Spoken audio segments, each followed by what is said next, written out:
So hi guys, today we are going to discuss about how we can do organization level data security in Salesforce.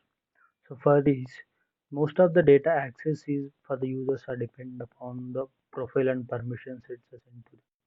So when creating a user will set him a profile. So the level of access provided in the profile will be the access they have. So for these, there is some other ways we can restrict the user to access the Salesforce. So these are the other ways specifying the IP ranges, uh, using profiles in the organization level. In the profile level, we can do that, and we can specify login access by time also. There are two concepts called deactivating a user and freezing the user. So first comes under the user management. So what is the user management? Means like creating a user, deactivating a user, freezing a user. So creating a user means you simply have to go to the setup home button, click on use, search for users, double click on this user, click on new user account. So what will be the, you have to provide this last name, text, alias will be comes under of the text name, that email address and username. If you provided username and email address, username and nickname will come automatically. Role, user license and profile. So user license will be Salesforce, because I don't have any Salesforce licenses, because my according in my org I have used all the Salesforce licenses in my org. So that's why I am unable to see those. Okay, I'll show you the company. So to do the how many license we have in our org, you can go to the company information, search for company information in the setup, double click on the company information. So Salesforce, there are two Salesforce licenses in my developer account. I used those two. So because I have two users with the Salesforce license. So for this, I use use the license and use the platform profile. Associated with this license, there will be profile that will be showed in this below cursor. So we can select those and you can generate a new password and notify the user. By checking this post and clicking in save, it will automatically send an email to the user with the email. They provided the email, this email, right? So it will send a mail to the user for this email. So you will get a email like this: support Salesforce, welcome to Salesforce. Click here to verify your account. Upon clicking this verify account, you will get a password resetting in the same link as well. So in this way we can create a user. So for creating a user, last name, user license profile, user license profile and username are mandatory fields, and email as well. So these two will comes under after if you're typing last name, alias will comes and nickname will automatically generated from username. Okay, these are the mandatory fields you have to remember for this one. So what is the deactivating a user? So let's go to the users. There are two users. One is a trainee, one is a text account. Go to the trainee account.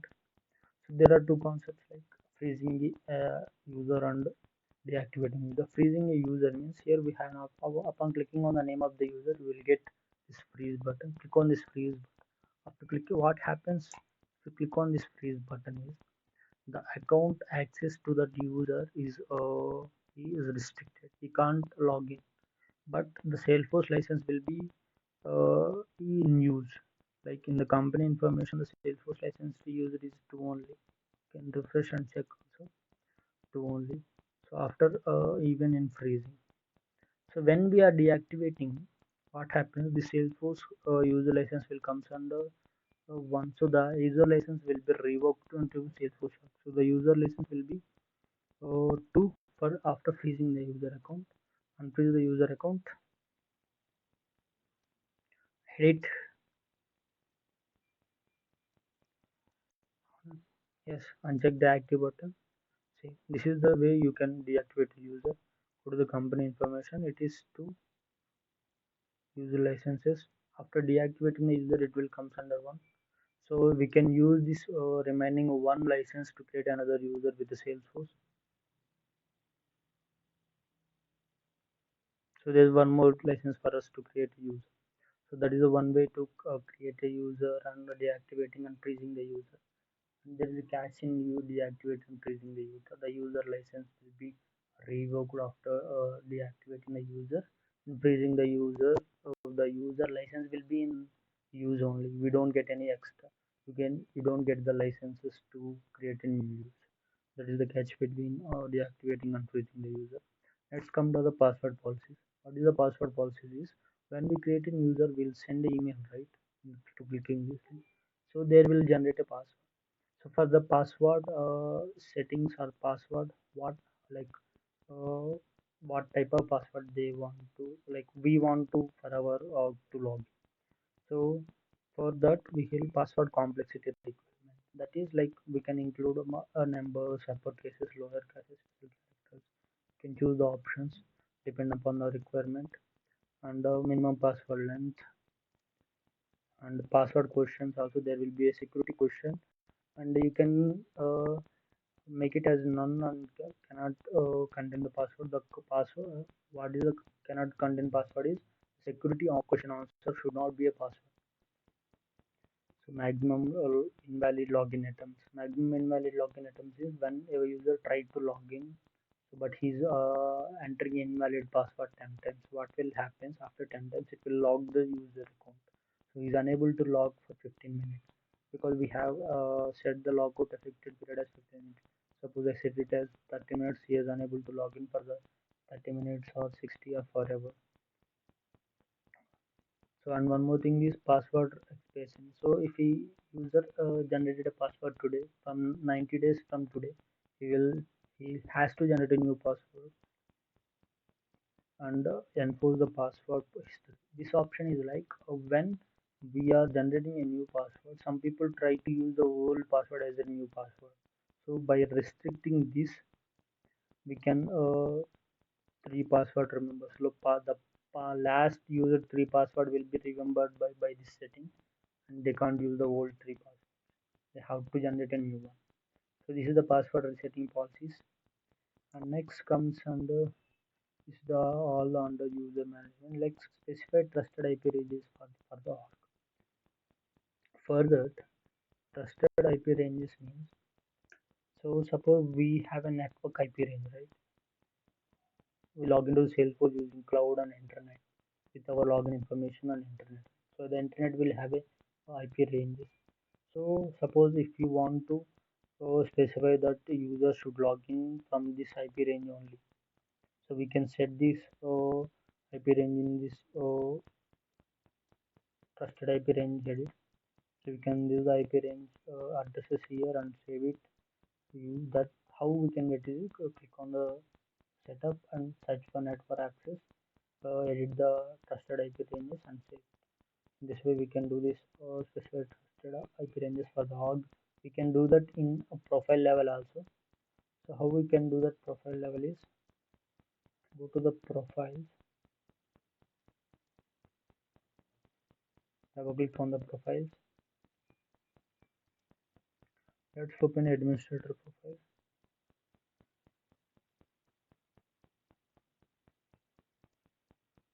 Yes, click on administrator, click on the system admin.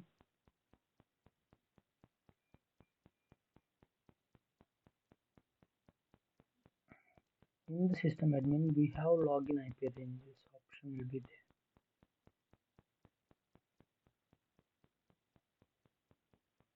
Custom app settings, record types, standard update permissions. Yeah, login IP ranges. Click on new. So here we can give a IP address for this profile. So this admin profile users should be logging on from this uh, IP range only. So for another profile, like suppose we are using this is the admin profile. Suppose there will be executive profile. So they want to log in from another region. Like I'm logging from America. There will be some IP addresses, and I'm logging from Colombia. There will be some IP addresses from there. So the executives are from Colombia. The administrators are from America. So we can specify the IP range that he should be logged in from America only. In that way, we can set this IP ranges.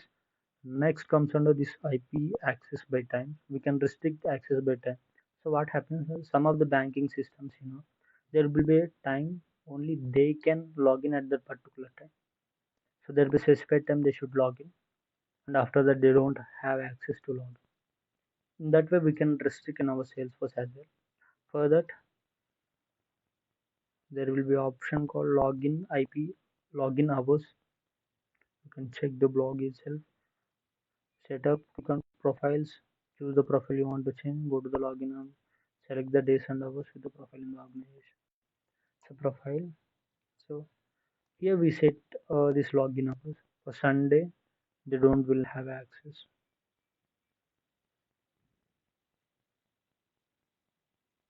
For Monday, they will start time will be suppose 9 a.m. to 6 p.m. From this time only, this profile user can log in. Okay. So if I click on say this only from only in Monday, they log in from 9 a.m. to 7. Even any days they are unable to log in. This way we can restrict using this login hour from what time they can log in. At. So these are the object level access we can provide in Salesforce. If you have any questions or if any suggestions, please do comment. We'll appreciate your help. Thank you.